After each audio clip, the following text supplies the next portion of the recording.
내 이름은 마에바라 히나, 32살의 회사원이다. 지금부터 우리 회사에서 일어났던 대박 사건에 대해서 얘기해볼까 한다. 나는 한 벤처기업에 다니고 있고 27살 때 입사했으니까 경력은 5년 정도 됐다. 우리 회사는 오피스를 대상으로 한 가구나 인테리어 소품을 취급하고 있으며 최근 몇 년 동안의 매출액은 그런대로 꽤 괜찮은 편이다. 회사에서 나는 영업부 부장을 맡아 일하고 있다. 아직 30대인데 부장이라고 하면 다들 조금 놀랄 수도 있겠지만 실상을 들여다보면 영업부 사원은 나를 포함해 겨우 5명밖에 되지 않는다. 긍정적으로 표현하자면 소수 정예 그룹으로 구성되어 있다. 그러다 보니 나 역시 부장이라고는 하지만 부하 직원들과 같이 발로 뛰며 최전선에서 치열하게 싸우고 있다. 덕분에 사장님인 가와카미 씨로부터 나름 긍정적인 평가와 신뢰를 받고 있다고 생각한다. 1년 내내 눈코 뜰 새 없이 바쁜 게 흠이긴 하지만 전반적으로 보자면 이만한 직장도 드물지 않을까 싶다. 서로 의사소통도 잘 되고 가족적이고 화목한 분위기에서 일할 수 있는 좋은 환경을 갖췄다고 자부한다. 하지만 그러던 어느 날 평소보다 조금 일찍 출근해서 업무를 시작하고 있을 때 한 통의 전화가 걸려왔다. 아직 업무 시작 전이고 전화가 걸려올 시간이 아니라 조금 의아스러웠는데 전화를 받고 보니 그 내용에 더 놀라고 말았다. 다름 아닌 사장님이 출근 중에 쓰러지셨고 긴급 입원을 하게 됐다는 것이다. 아침에 온 전화는 사장님 부인이 입원 사실을 알리려고 걸어온 것이었다. 더구나 검사 결과 병원에서 수술을 필요로 하는 중병이라고 했다는 것이다. 다행히 완치 가능성은 충분히 있다고 했다. 며칠 후 내가 병문안을 갔을 때 사장님 좀 어떠세요? 회사 일은 제가 사장님 복귀하실 때까지 지금보다 더 열심히 잘하고 있을 테니까 너무 걱정 마세요. 라고 안심시켜 드릴 생각으로 말을 했는데 그 문제 말인데 퇴원하면 바로 은퇴할까 생각 중이야. 사실 나이만 놓고 보자면 사장님 나이의 다른 임원들은 모두 퇴직을 한 나이니까 저렇게 말씀하시는 것도 무리는 아니지 싶었다. 그럼 차기 사장님으로 누구 생각해 놓은 사람은 있으세요? 나로서는 당연히 궁금한 질문을 한 거였고 그에 대해 사장님은 그건 뭐 내 아들한테 물려줘야겠지. 그 녀석하고는 경영권 양도에 대해서 어느 정도 얘기도 됐고. 사장님께 구체적인 얘기를 들은 만큼 일단은 직속 부하인 다케베 나나에에게 이 사실을 알려주었다. 사장님은 생각을 굳힌 것 같은데 너 사장님 아들 어떤 사람인지 아는 거 있어? 저기 부장님 입사하신 지 5년 정도 된 거 맞죠? 그런데? 갑자기 그건 왜? 타이밍이 딱 엇갈리셨네요. 원래는 사장님 아들인 아라타 씨도 6년 전까지는 우리 회사에서 근무했었어요. 아, 그랬었구나. 근데 왜 그만뒀어? 그게 부장님도 잘 아시다시피 그때 우리 회사 경영 상태가 엉망이었잖아요. 그래서 자기는 다른 사업 해보고 싶다면서 사표 쓰고 나가버리더라고요. 그럼 그냥 회사 버리고 간 거네? 그런 사람을 후계자로 불러와도 문제 없을까? 글쎄요. 우리 사장님은 좋은 분이시긴 한데 자식한테는 어쩔 수 없는 것 같더라고요. 피는 물보다 진한 거니까. 그럼 그 아라타 씨란 사람은 회사 나가고 나서 뭐 했는지 알아? 저도 자세한 건 모르고요. 건강기기 계통의 비즈니스를 한다고 얼핏 누구한테 들었던 것 같아요. 자기가 회사를 만든 거야? 그런 건 아닌 것 같았는데 잘 모르겠어요. 저도 더 이상 아는 게 없어서요. 그래.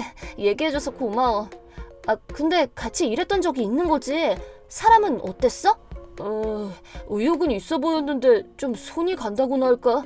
성가신 타입이라고나 할까? 한마디로 비호감이네. 점점 남는 건 불안밖에 없네.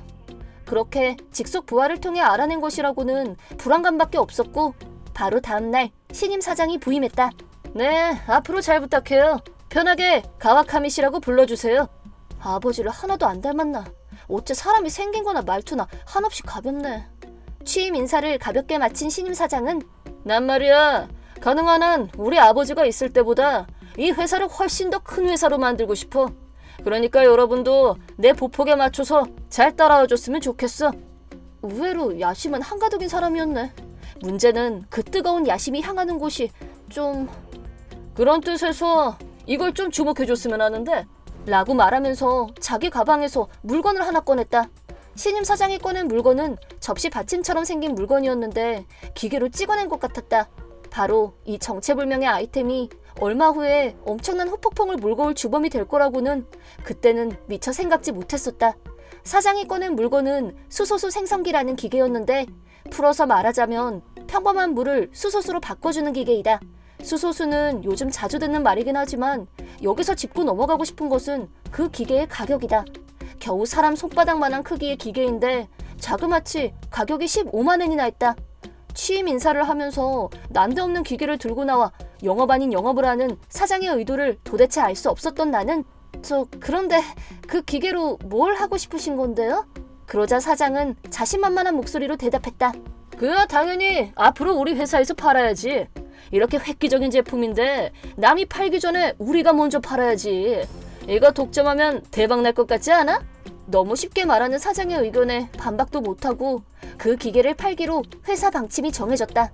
가면 갈수록 불길한 예감이 점점 짙어져 갔다. 어떻게 됐어? 하나도 못 팔았어요. 혹시나가 역시나네.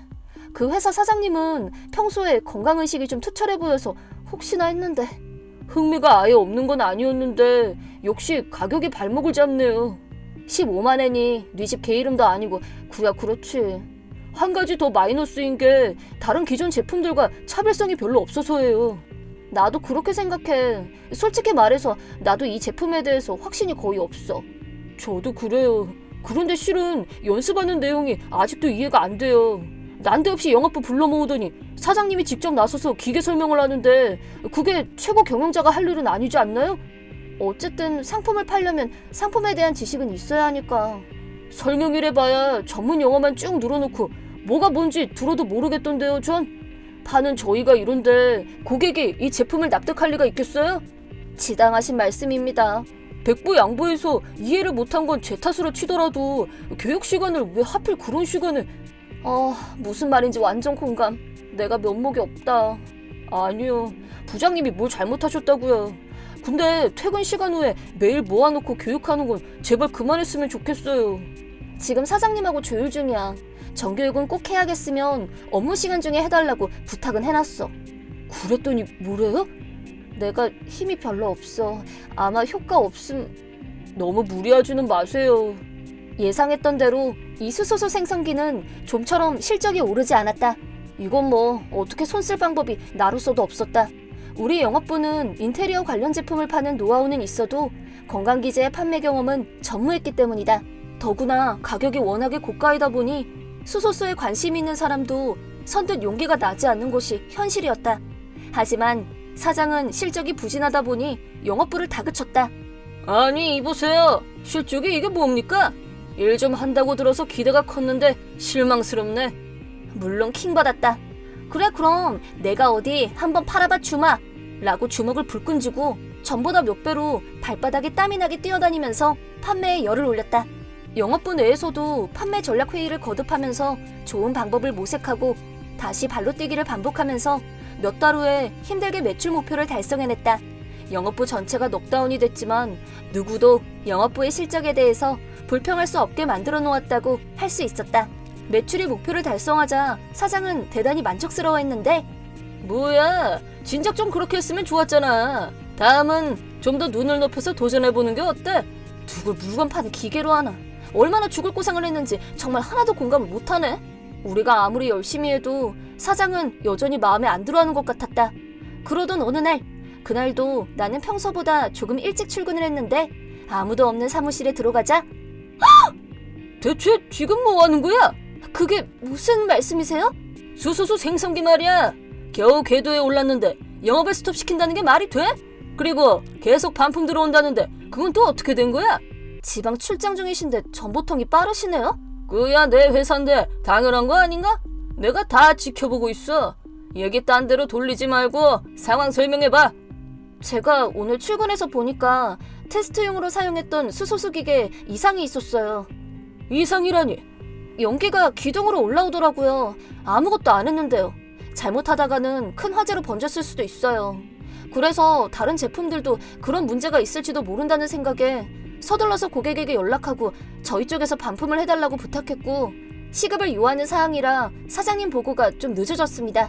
사정은 이해됐는데 그래서 그게 뭐? 네? 어쩌다 우연히 그거 한 대 불량품이었던 걸 가지고 전품 회수가 말이 되냐 이 말이야. 그렇지만 아무것도 안 한 상태에서 연기가 났다고요. 만에 하나 고객회사에서 이것 때문에 화재라도 발생하면 그땐 정말 감당할 수 없게 된다고요. 심각하게 받아들일 문제라고 생각합니다. 사장 허락도 없이 마음대로. 이 문제 그냥 못 넘어가니까 그런 줄 알아. 사장님이야말로 리스크 문제에 대한 인식이 너무 안일하신 것 같네요. 일단 이번 일은 돌아가서 다시 얘기해. 각오 단단히 하고 있어. 그리고 출장에서 돌아온 사장과 언성을 높이게 됐고 논쟁은 의견차를 좁히지 못하고 평행선만 달리다가 내 말을 안 들을 거면 넌 해고야. 부당하면 고소를 하던가 네 마음대로 해. 사장은 자기 감정을 참지 못하고 해고라는 칼을 빼들었다. 끝을 보자는 말씀이신가요? 나가라면 나가드리죠. 하지만 절대 번복은 없어야 할 겁니다. 해고라는 말에 머릿속에 찬물을 끼얹은 것처럼 정신이 맑아졌는지 나도 지지 않고 그렇게 대꾸했다. 번복이라니. 내가 그딴 걸 왜 해? 너 하나 빠진다고 누가 눈이나 깜빡할 것 같아? 그렇게 해서 그날로 회사를 박차고 나왔다. 사장과 그런 일이 있고 며칠 후. 어때? 반성은 좀 했어? 네? 반성도 하고 정식으로 나한테 사과할 의향이 있다면 나도 아량을 베풀 용의가 있다 이거지. 저는 반성도 안 하고요. 사죄는 더더욱 안 합니다. 저 복귀 같은 거 전혀 바라지 않으니까 신경 쓰지 않으셔도 됩니다. 성격 참 급하네. 얘기를 잘할 생각을 해야지. 그날 이후로 내가 이것저것 생각을 좀 해봤는데 내 잘못이 아주 없다고는 말할 수도 없을 것 같고 해서. 아주 없지는 않다고요? 그러니까 서로 한 발씩 양보해서 다시 새 기분으로 잘해보자. 뭐 그런 거지. 처음엔 제가 반성하고 사과를 하면 복귀시켜줄 생각이 있다. 뭐 그런 말로 들렸었는데요? 아니야. 그런 뜻으로 말 안 했어. 그리고 요즘 재취업이 그렇게 쉬운 것도 아니고 그러니까 다른 데 가느니 그냥 우리 회사로 돌아오는 게 좀 좋잖아. 좀 솔직해지시죠. 아버지한테 야단 맞으셨죠? 저 해고한 것 때문에요. 다 알고 있었으면 솔직하게 말을 하던가. 희나 씨가 그냥 영업부장이 아니란 건 왜 숨겼어? 그게 뭐 내세우고 그럴 건 아니지 않나요? 말하면 위계질서만 더 꼬일 것 같아서 그냥 조용히 있었을 뿐이에요. 이유가 뭐든 희나 씨 반드시 복귀시키라는 게 아버지 특명이야. 그렇다면 할 수 없죠. 진짜 그럴 것이지? 단 사장님이 직접 저한테 사과하는 조건으로요. 저희 집에 오셔서 사과하시면 복귀하죠. 실은 전 사장님인 카와가미 씨와 우리 아버지는 오래전부터 알고 지내던 사이로 절친이라고 해도 손색이 없는 사이이다. 나도 어렸을 때부터 카와카미 사장님이 기여해 주셨고 삼촌과 조카 사이라고 해도 될 만큼 가까운 관계였다. 지금은 안전된 경영 상태인 회사도 초창기에는 어려움을 많이 겪었었고 도산될 위험에 처했던 적도 있었다. 그런 위기 상황에 구세주가 돼준 사람이 우리 아버지였다. 지금은 아버지도 은퇴하고 자연인으로 돌아가 있지만 아버지도 한 회사의 경영인이었다. 또 매출 부진을 개선하기 위해 아버지의 부탁으로 가와카미 씨의 회사에 부임한 사람이 바로 나였다.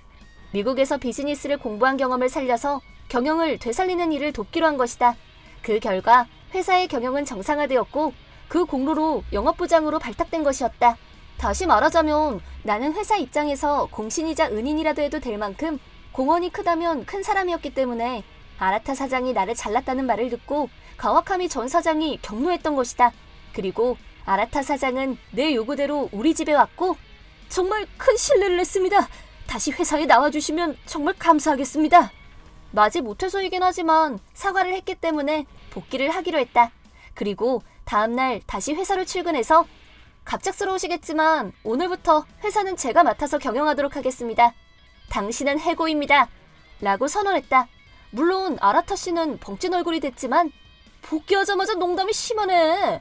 농담이 아니다. 내가 희나한테 부탁했다. 아버지! 퇴원 후 처음으로 회사에 나온 가와카미 전 사장님이 힘있는 한마디를 보탰다. 수소수 생성기에 강한 의문을 갖고 있던 나는 해고된 후 독자적으로 조사를 해봤다. 조사 결과 교묘하게 감춰져 있었지만 이 수소수 생성기를 제조하는 회사는 다단계 판매 회사였다. 더구나 사기도 서슴치 않는 악질 기업이었다. 그런 다단계 판매 회사와 깊은 사이였던 아라타 씨는 우리 회사에서 그 기계를 판매하면 그 다단계 회사로부터 아라타 씨 개인 계좌로 수수료를 받기로 약속이 되어 있었던 것이다. 물론 이런 뒷거래가 용납될 리가 없었다. 수소수 생성기도 전문가에게 검사를 의뢰한 결과 수소 발생과 전혀 관련이 없었고 물에도 어떠한 변화나 작용도 없다는 감정 결과를 받았다. 나는 이 문제를 가와카미 전 사장님께 숨김없이 보고했다. 가와카미 사장님과 많은 얘기를 나눈 결과 회사를 내가 맡아서 경영하기로 결론을 내렸다. 따라서 오늘은 아라타 사장으로부터 경영권을 인수받기 위해 출세를 한 것이었다. 이런 일련의 일들에 대해 내가 이야기를 마치자 아라타 씨는 모든 사원들로부터 비난의 눈초리를 받게 되었다. 하지만 타고난 성격이 뻔뻔한 건지 이 남자는 아버지, 제가 잘못했어요. 다시는 이런 일 없을 거예요. 한 번만 더 찬스를 주세요. 그 자리에서 바로 무릎을 꿇고 어떻게 해서든 당장의 위기를 모면하려고 얕은 꾀를 부렸지만 이런 철딱선이 없는 놈 같은 이라고! 화가 머리끝까지 난 아버지의 분노의 주먹맛을 보고 말았다. 아라타 씨는 회사에서 쫓겨났을 뿐 아니라 집에서도 동시에 쫓겨나고 말았다. 그뿐 아니라 내가 그 다단계 판매 회사를 고발했기 때문에 다단계 간부들과 하나로 엮여서 경찰에 연행되고 말았다. 나는 신임 사장이 된 후로 정신을 차릴 여유도 없을 만큼 바쁜 나날을 보내고 있다. 하지만 하루하루 알차고 성취감이 느껴지는 요즘이다.